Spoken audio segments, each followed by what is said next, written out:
নমস্কার প্রিয় বন্ধু, জীবনবাণীর আরও একটি নতুন পর্বে আপনাকে স্বাগত জানাই। আশা করি আপনি ভালো আছেন।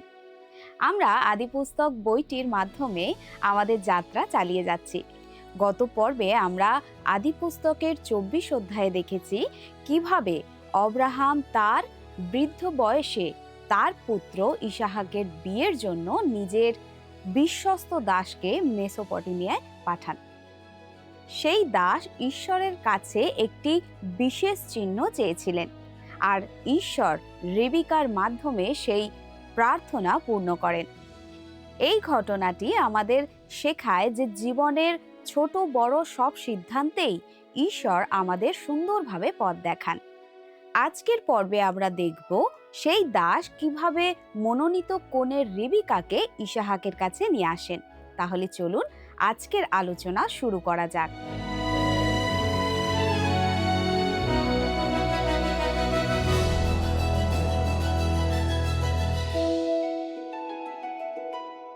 আমাদের আজকের অধ্যয়নে আমরা আদিপুস্তক 24 অধ্যায় থেকে পাঠ করব। আর এখন আমরা 24 অধ্যায়ের 31 পদ থেকে পড়ব। আসুন আমরা দেখি, এখানে লেখা আছে 24 অধ্যায় 31 পদ। আর লাবণ কহিলেন, হে সদাপ্রভুর আশীর্বাদ পাত্র, আইসুন, কেন বাহিরে দাঁড়াইয়া আছেন? আমি তো ঘর এবং উষ্ট্রদের জন্যও স্থান প্রস্তুত করিয়াছি। এমনকি বৃদ্ধ লাবণ্য এই সত্য উপলব্ধি করেছিলেন যে এক জাগ্রত ঈশ্বর বিদ্যমান, যিনি একমাত্র স্রষ্টা ও অদ্বিতীয় পরমেশ্বর। তারপর 32 পদে দেখি লেখা আছে, তখন ওই ব্যক্তি বাটিতে প্রবেশ করিয়া উষ্ট্রদের শয্যা খুলিলে তিনি উষ্ট্রদের জন্য পোয়াল ও কলাই দিলেন এবং তাহার ও তৎসঙ্গী লোকদের পা ধুইবার জল দিলেন। আমরা এখানে পা ধোয়ানোর সেই চিরাচরিত অনুষ্ঠানটি আরেকবার দেখতে পাই। লক্ষ্য করুন যে এই ভৃত্যের সাথে অনেকেই এসেছেন। এই গৃহে সেই ভৃত্যটি রাজকীয় আতিথেয়তায় আপ্যায়িত হন এবং মামা লাবণ স্বয়ং সে বিষয়ে সজাগ দৃষ্টি রাখেন। এখানে খ্রিস্ট এবং মণ্ডলীর মধ্যকার এক সম্পর্কের অসাধারণ চিত্র আমরা ফুটে উঠতে দেখি। নতুন নিয়মের একটা অন্যতম রূপক হল মণ্ডলী বা বিশ্বাসী সমাজ একদিন খ্রিস্টের বধূরূপে পরিগণিত হবে।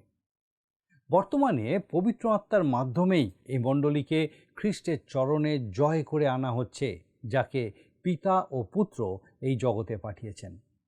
আব্রাহামের সেই ভৃত্যের মতো ঈশ্বরের পবিত্র আত্মাও এসেছেন অন্য একজনের, অর্থাৎ খ্রিস্টের মাহাত্ম্য বর্ণনা করতে, খ্রিস্টের বিষয়গুলো গ্রহণ করতে এবং সেগুলো আমাদের কাছে প্রকাশ করতে। সেই দাস যেভাবে ইসাহাকের জন্য কনে আনতে গেছিলেন, ঠিক তেমনই পবিত্র আত্মা আজ এই জগতে বিচরণ করছেন খ্রিস্টের জন্য এক আত্মিক বধূকে বেছে নিতে। এখানে যে নাটকীয় আবহ তৈরি হয়েছে তা সত্যি কিন্তু দেখার মতো। এটা সেই সময়ের এক রোমাঞ্চকর কাহিনী এবং এক অপূর্ব ঐতিহাসিক বিবরণ। আসুন তারপর দেখি 33 পদ। পরে তাহার সম্মুখে আহারীয় দ্রব্য স্থাপন করা হইল, কিন্তু তিনি কহিলেন, বক্তব্য কথা না বলিয়া আমি আহার করিব না। লাবণ কহিলেন, বলুন। আব্রাহামের ভৃত্য বলছেন, বক্তব্য কথা না বলিয়া আমি আহার করিব না। এটি পবিত্র আত্মারই এক অনন্য বৈশিষ্ট্য, যিনি এই জগতে এসেছেন অন্য একজনের মহিমা প্রচার করতে। ঈশ্বরের দৃষ্টিতে এটি হলো সর্বপ্রধান কাজ। আমি জানি পৃথিবীতে আরও অনেক গুরুত্বপূর্ণ কাজ বা ব্যবসা রয়েছে, আমাদের সরকার পরিচালনা, সংবাদ মাধ্যমের বিশাল কর্মযজ্ঞ, বড় বড় কর্পোরেশন কিংবা গাড়ি ও বিমান প্রস্তুতকারী সংস্থাগুলোর কাজ। এসবই নিঃসন্দেহে গুরুত্বপূর্ণ এবং খুব বড় মাপের বিষয়। কিন্তু ঈশ্বর এই জগতের সাথে তার সম্পর্ক কোনো বিখ্যাত মোটর কোম্পানি বা দেশের সরকারের খাতিরে রাখেননি। শেয়ার বাজার নিয়ে স্বর্গে খুব একটা মাথা ব্যথা নেই। ঈশ্বরের কাছে যে বিষয়টি সবথেকে বেশি প্রাধান্য পায় তা হলো বিশ্বের প্রতিটি মানুষের কাছে সুসমাচার পৌঁছে দেওয়া। ঈশ্বরের আত্মা এখানে এসেছেন এই কাজটিকে সবার উপরে স্থান দিতে। অব্রাহামের ভৃত্য তার মনের কথা বলার আগে অন্ন গ্রহণ করবেন না, তাই তারা তাকে বলতে অনুরোধ করলেন, বলুন আপনার কথা আমরা শুনছি। তারপর দেখি 34 পদ। তখন তিনি বলিতে লাগিলেন, আমি অব্রাহামের দাস। লক্ষ্য করুন যে এখানে নিজের নাম তিনি বলেননি। একইভাবে প্রভু যীশু বলেছিলেন, সত্যের আত্মা যখন আসিবেন তখন পথ দেখাইয়া তোমাদিওকে সমস্ত সত্যে লইয়া যাইবেন। কারণ তিনি আপনা হইতে কিছু বলিবেন না, কিন্তু যাহা যাহা শোনেন তাহাই বলিবেন এবং আগামী ঘটনাও তোমাদিওকে জানাইবেন। তিনি আমাকে মহিমান্বিত করিবেন, কেননা যাহা আমার তাহাই লইয়া তোমাদিওকে জানাইবেন। যোহন লিখিত সুসমাচার 16 অধ্যায় 13 আর 14 পদ। এই প্রসঙ্গে আমি উল্লেখ করতে চাই যে পবিত্র আত্মার নাম কি? তার কোনো নাম নেই। তিনি নিজের কথা বলতে আসেননি, তিনি এসেছেন অন্য একজনের কথা, অর্থাৎ খ্রিস্টের কথা বলতে। ঠিক সেই রকমই এই ভৃত্যের কোনো নামকরণ করা হয়নি, বরং তাকে কেবল অব্রাহামের ভৃত্য রূপেই অভিহিত করা হয়েছে। এরপর 35 পদে দেখি লেখা আছে, সদাপ্রভু আমার কর্তাকে বিলক্ষণ আশীর্বাদ করিয়াছেন, আর তিনি বড় মানুষ হইয়াছেন, এবং সদাপ্রভু তাহাকে মেষ ও গবাদি পাল এবং রৌপ্য ও স্বর্ণ এবং দাস ও দাসী এবং উষ্ট্র ও গর্দভ দিয়াছেন। ভৃত্যটি এখানে তার কর্তার গৃহের ঐশ্বর্য বর্ণনা করছেন। আর ঠিক এই সত্যটাই পবিত্র আত্মা আমাদের হৃদয়ে গেঁথে দিতে চান। তিনি জগৎকে পাপ, ধার্মিকতা এবং বিচার সম্পর্কে সচেতন করেন। বিপদগামী এই পৃথিবীর কাছে এই তিনটি তার মূল বার্তা। তিনি আমাদের জানাতে চান যে এই পাপিষ্ঠ জগৎ এবং সমগ্র মানবজাতির উপর বিচার আসন্ন। মানুষ আজ কেবল খ্রিস্টকে প্রত্যাখ্যান করার কারণেই হারিয়ে যায়নি, বরং তারা হারিয়ে গেছে কারণ তারা মূলত পাপী। তারা তার কথা শুনুক বা না শুনুক, ত্রাণকর্তা ছাড়া তারা একজন লক্ষ্যভ্রষ্ট পাপী। এটি আজ মানবজাতির প্রকৃত দশা। পবিত্র আত্মা আমাদের এই সুসংবাদ দিতে এসেছেন যে একজন ত্রাণকর্তা আছেন, যিনি আমাদের জন্য ধার্য শাস্তি নিজে গ্রহণ করেছেন এবং আমাদের জন্য ধার্মিকতার পথ প্রস্তুত করেছেন, যেন আমরা স্বর্গে স্থান পাওয়ার যোগ্য হই। মূলত পবিত্র আত্মা সব সময় একজনের অর্থাৎ খ্রিস্টকে মহিমান্বিত করতে সচেষ্ট। সেই ভৃত্য বলেছিলেন, প্রভু আমার কর্তাকে প্রচুর আশীর্বাদ করেছেন। আমাদের স্বর্গীয় পিতাও অসীম সম্পদের অধিকারী, সহস্র গবাদি পশু তারই দান। আমাদের পিতা কতই না মহান ও ঐশ্বর্যশালী। আসুন আমরা 36 পদ দেখি লেখা আছে, আর আমার কর্তার ভার্যা সারা বৃদ্ধকালে তাহার জন্য এক পুত্র প্রসব করিয়াছেন, তাহাকেই তিনি আপনার সর্বস্ব দিয়াছেন। বৃহত্তর অর্থে প্রভু যিশুই হলেন সেই পরম উত্তরাধিকারী, এবং আজ আমরা তাঁরই সঙ্গে সেই উত্তরাধিকারের সহ অংশীদার। অব্রাহামের ভৃত্য এই পরিবারকে এটাই জানাতে এসেছেন যে তিনি তার প্রভুর পুত্রের জন্য এক বধূর অন্বেষণ করছেন, যিনি মহাবিশ্বের সর্বস্বের উত্তরাধিকার লাভ করবেন। এরপর 37 পদ, আর আমার কর্তা আমাকে দিব্য করাইয়া কহিলেন, তুমি যাহাদের দেশে বাস করিতেছ, তুমি আমার পুত্রের জন্য সেই কনানীয়দের কোনো কন্যা আনিও না। পবিত্র আত্মা পাপীদেরই আহ্বান করছেন, তবে তারা হলেন সেই সকল ব্যক্তি যারা, কারণ তোমরা ক্ষয়নীয় বীর্য হইতে নয়, কিন্তু অক্ষয় বীর্য হইতে ঈশ্বরের জীবন্ত ও চিরস্থায়ী বাক্য দ্বারা পুনর্জাত হইয়াছ। প্রথম পিতর 1 অধ্যায় 23 পদ। তিনি এদেরকেই আহ্বান জানাচ্ছেন। হ্যাঁ, তারা পাপী ছিলেন, একথা ঠিক, কিন্তু এখন তারা ঈশ্বরের সন্তানে পরিণত হয়েছেন। কেহ যদি খ্রিস্টে থাকে তবে নতুন সৃষ্টি হইল। 2 করিন্থীয় 5 অধ্যায় 17 পদ। ঈশ্বর কনানীয়দের মনোনীত করেননি, কিন্তু তার সন্তানদের অবশ্যই রূপান্তরিত হতে হবে। আসুন আমরা 38 থেকে 49 পদ পর্যন্ত পড়ি। আদিপুস্তক 24 অধ্যায় 38 থেকে 49 পদ। কিন্তু আমার পিতৃকুলের ও আমার গোষ্ঠীর নিকটে গিয়া আমার পুত্রের জন্য কন্যা আনিও।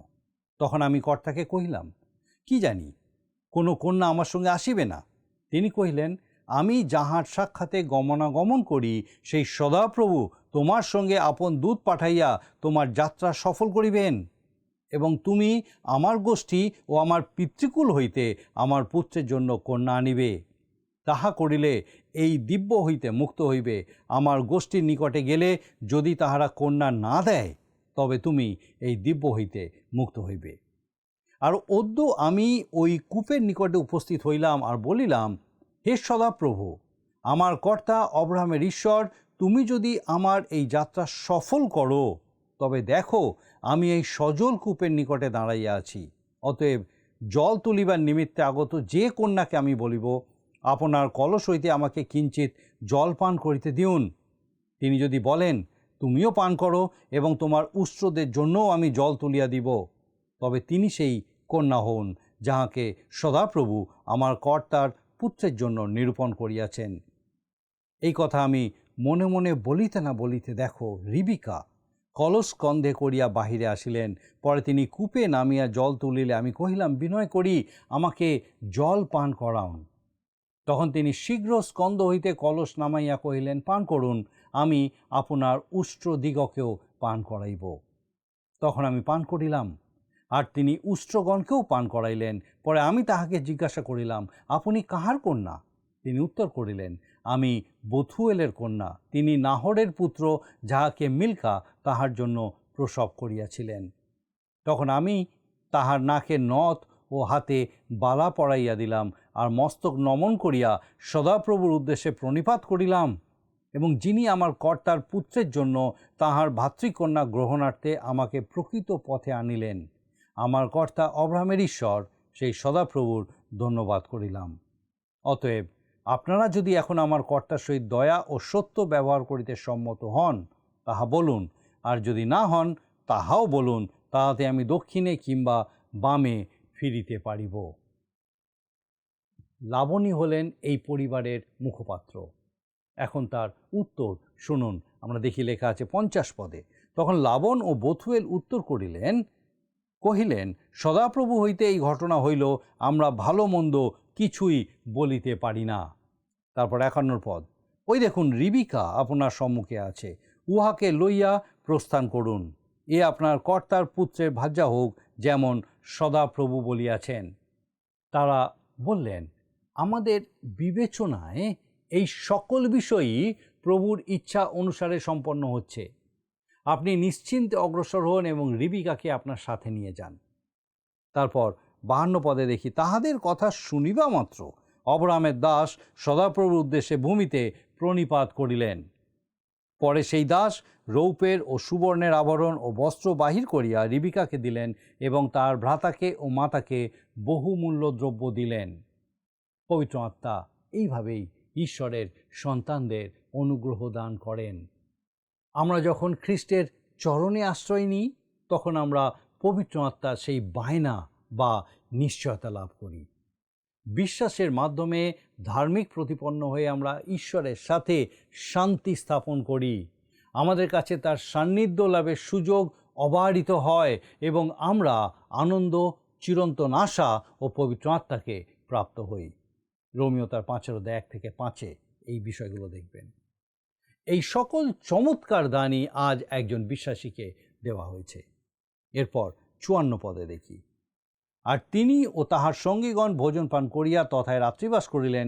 পরে তাহারা প্রাতঃকালে উঠিলে তিনি কহিলেন, আমার কর্তার নিকটে যাইতে আমাকে বিদায় করুন। তাহাতে রিবিকার ভ্রাতা ও মাতা কহিলেন, কন্যাটি আমাদের নিকটে কিছুদিন থাকুক, ন্যূনকল্পে 10 দিন থাকুক, পরে যাইবে। ঠিক পরের দিন সকালেই সে ভৃত্য বললেন, আমি এখন বিদায় নিতে চাই। আমি আপনাদেরকে বলছি, তার কাছে এটিই ছিল সব থেকে বড় কর্তব্য। তখন রিবিকার ভাই বললেন, এত তাড়া কিসের? তাকে বিদায় জানানোর জন্য আমাদের অন্তত 10টা দিন সময় দিন। সর্বোপরি আমাদের তো তার সাথেও বিষয়টি নিয়ে আলোচনা করা উচিত। তারপরে 56 পদ, কিন্তু তিনি তাহাদিওকে কহিলেন, আমাকে বিলম্ব করাইবেন না, কেননা সদাপ্রভু আমার যাত্রা সফল করিলেন। আমাকে বিদায় করুন, আমি নিজ কর্তার নিকটে যাই।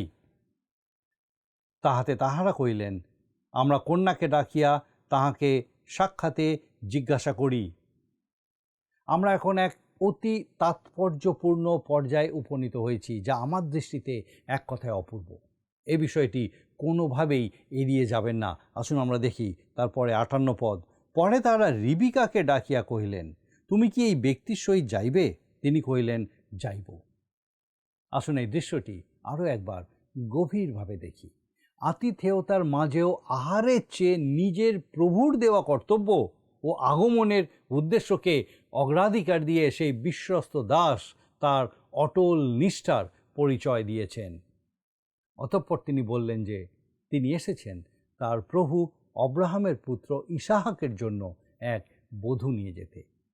অব্রাহামের ভৃত্যের দেওয়া অলংকার আর ইসাহাকের অলৌকিক জীবনের গল্প শুনে আগুনের কুণ্ডলীর পাশে দাঁড়িয়ে থাকা মায়াবী চোখের রিবিকা এক অজানা আকর্ষণে মন্ত্রমুগ্ধ হয়ে যাচ্ছিলেন। ভৃত্যটি আরও বলছেন সেই দিনের কথা যেদিন পিতা অব্রাহাম ইসাহাককে মরিয়া পর্বতের চূড়ায় বলি দিতে নিয়ে গেছিলেন এবং কিভাবে ঈশ্বর তাকে রক্ষা করে মৃতবৎ অবস্থা থেকে পিতার কোলে জীবিত ফিরিয়ে দিয়েছিলেন। পরিশেষে তিনি জানালেন কেন পিতা তাকে পাঠিয়েছেন ইসাহাকের জন্য এক উপযুক্ত সঙ্গিনী খুঁজে নিতে। তারা কনানীয়দের মধ্যে থেকে কাউকে চান না। তাদের এমন একজন প্রয়োজন যার হৃদয়ে জীবন্ত ঈশ্বরের প্রতি গভীর অনুরাগ রয়েছে এবং যে ঈশ্বরের বাক্যে পুনর্জন্ম লাভ করেছে। তিনি এক বধূর অন্বেষণ করছেন। রিবিকা এতক্ষণ ধরে এক মনে সব শুনছিলেন। এবার সবাই তার দিকে ফিরলেন। কেউ মুহূর্তের আগ পর্যন্ত কেউ হয়তো তার উপস্থিতিকে তেমনভাবে গুরুত্ব দেয়নি, কিন্তু এখন সবার দৃষ্টি তার উপর নিবদ্ধ। তারা প্রশ্ন করলেন, রিবিকা, তোমার সিদ্ধান্ত কি? তুমি কি এই লোকটির সাথে যাবে? রিবিকা দ্বিধা দ্বন্দ্বে ভুগলেন না। তিনি দৃঢ়ভাবে বললেন, আমি যাব। আপনি কি কখনো লক্ষ্য করেছেন প্রভু যিশু যখন তার শিষ্যদের আহ্বান জানিয়েছিলেন, তারাও ঠিক এই রকমই তাৎক্ষণিক সিদ্ধান্ত নিয়েছিলেন। তারা তাদের জীবিকার জাল ফেলে রেখে তার অনুসরণ করেছিলেন, সমস্ত মায়া ছিন্ন করে তার সাথে চলে গেছিলেন এবং আর কখনো পিছন ফিরে তাকাননি। পবিত্র আত্মা আজও ঠিক সেই একই আহ্বান জানাচ্ছেন। তিনি এখন সেই ভৃত্যের ভূমিকা পালন করছেন। দেখুন, পিতা ও আত্মা মিলে পুত্রকে এই জগতে পাঠালেন যেন তিনি আমাদের জন্য প্রাণ দেন।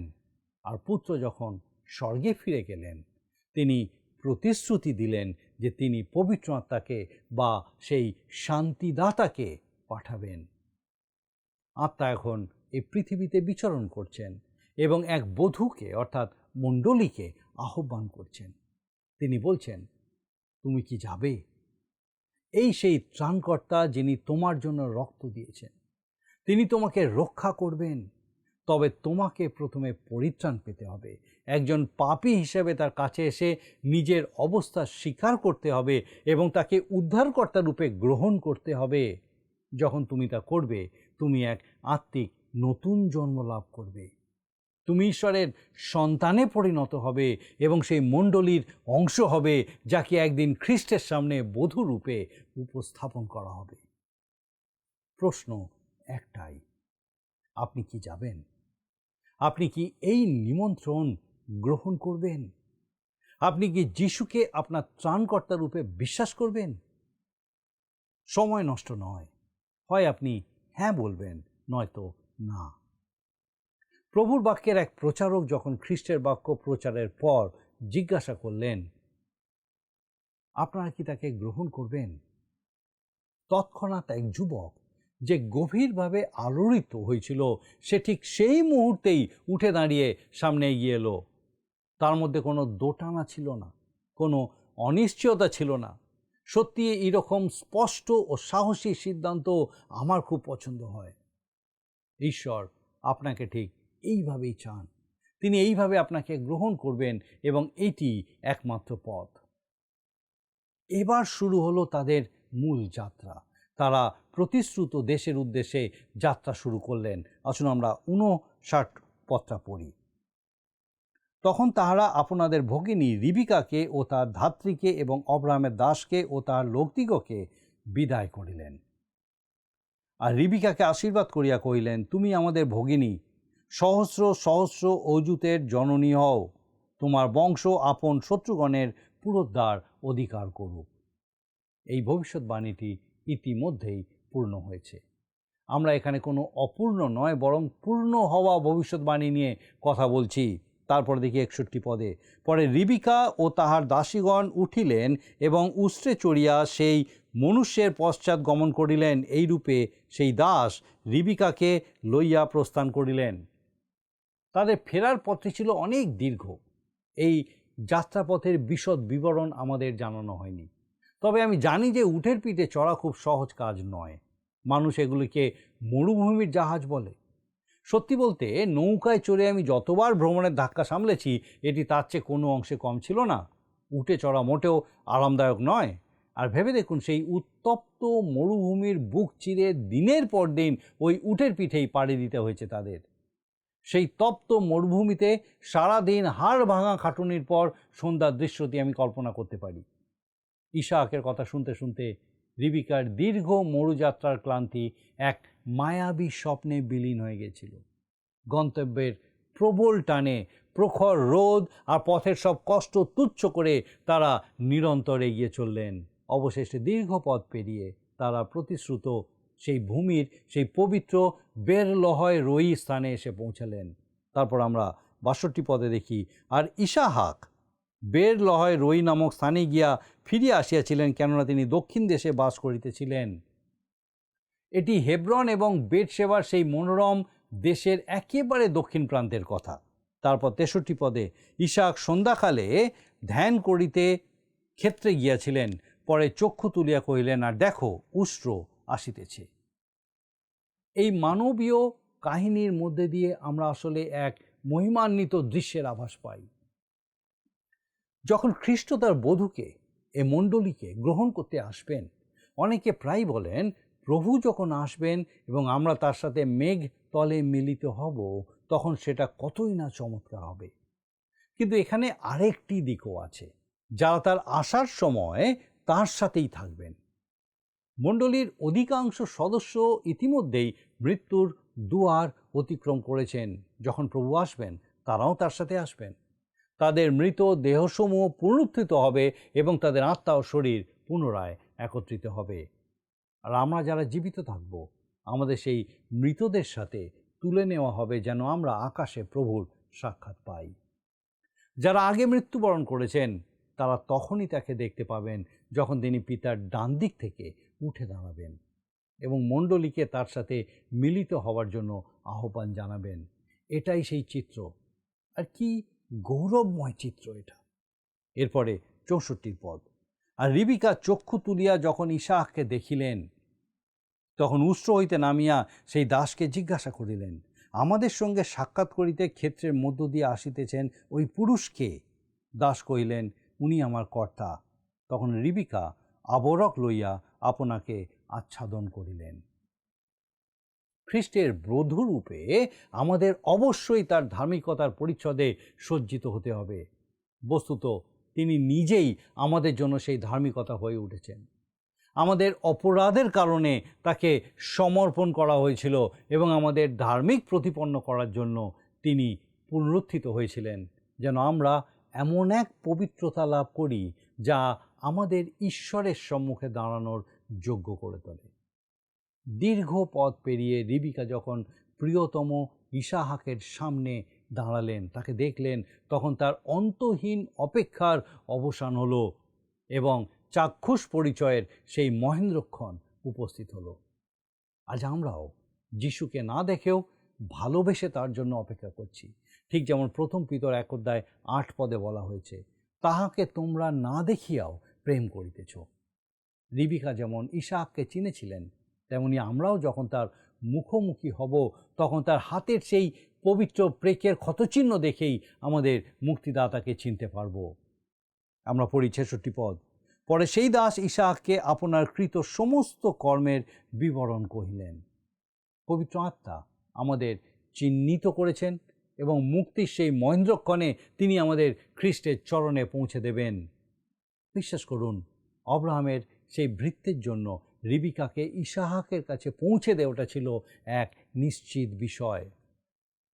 এইবারে শুরু হচ্ছে ইসাহাক ও রিবিকার সেই মিলন। আমরা 67 পদে দেখি, তখন ইসাহাক রিবিকাকে গ্রহণ করিয়া সারা মাতার তাম্বুতে লইয়া গিয়া তাহাকে বিবাহ করিলেন এবং তাহাকে প্রেম করিলেন। তাহাতে ইসাহাক মাতৃবিয়োগের শোক হইতে সান্ত্বনা পাইলেন এবং তিনি তাকে প্রেম করিলেন। খ্রিস্ট তেমনি মণ্ডলীকে প্রেম করেছেন এবং তার জন্য নিজেকে উৎসর্গ করেছেন। আর আপন মাতার মৃত্যুর পর ইসাহাক সান্ত্বনা লাভ করিলেন। এই বিষয়টি আমাদের সামনে এক গভীর সত্য উন্মোচন করে যে আমাদের পরিত্রাণের মধ্যে দিয়ে খ্রিস্ট নিজেও অনেক কিছু প্রাপ্ত হন। তিনি আমাদেরকে পেতে চান, তিনি আমাদের জন্য ব্যাকুল হয়ে থাকেন। আমরা যেন চিরকাল তার প্রতিও বিশ্বস্ত থাকতে পারি, এইভাবেই যেন তার দিকে দৃষ্টি স্থির রাখতে পারি। আসুন আজকে আমাদের এই আলোচনা শেষ করার আগে প্রার্থনায় যাবার আমি চাইব আপনি আমার সঙ্গে যোগ দিন। আসুন প্রার্থনা করি।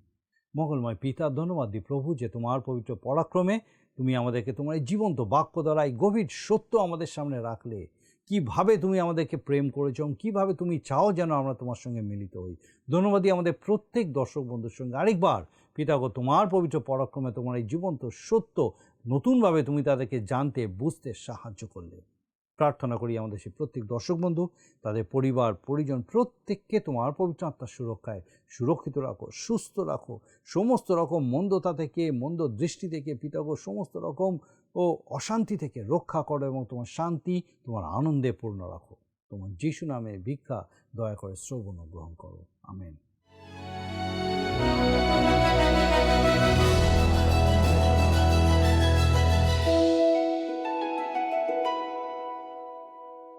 প্রিয় বন্ধু, আশা করি আজকের আলোচনা আপনার হৃদয়কে স্পর্শ করেছে।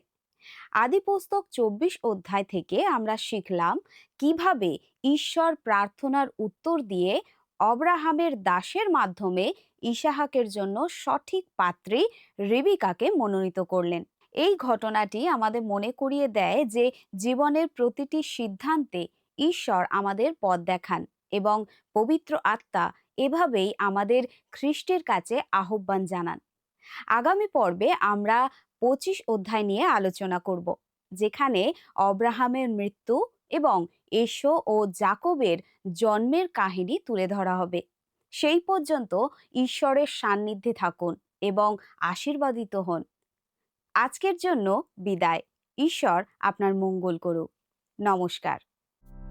আসুন আমরা আজকের প্রশ্নোত্তরে আসি। গতকালের প্রশ্নের উত্তর অপশন এ, ইলিয়েশর। আজকের প্রশ্ন, রিবিকার বাবার নাম কি ছিল? Option A Laban, B Bethuel, C Abraham, D Isahak.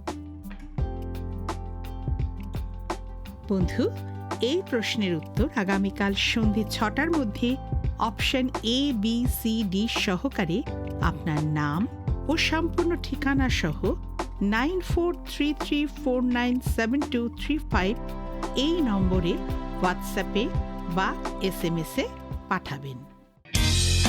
যদি আপনার এই অনুষ্ঠান ভালো লেগে থাকে তাহলে এই নম্বরে একটি মিসড কল করুন। তাহলে আপনি পরের বারের বিজয়ী হতে পারেন।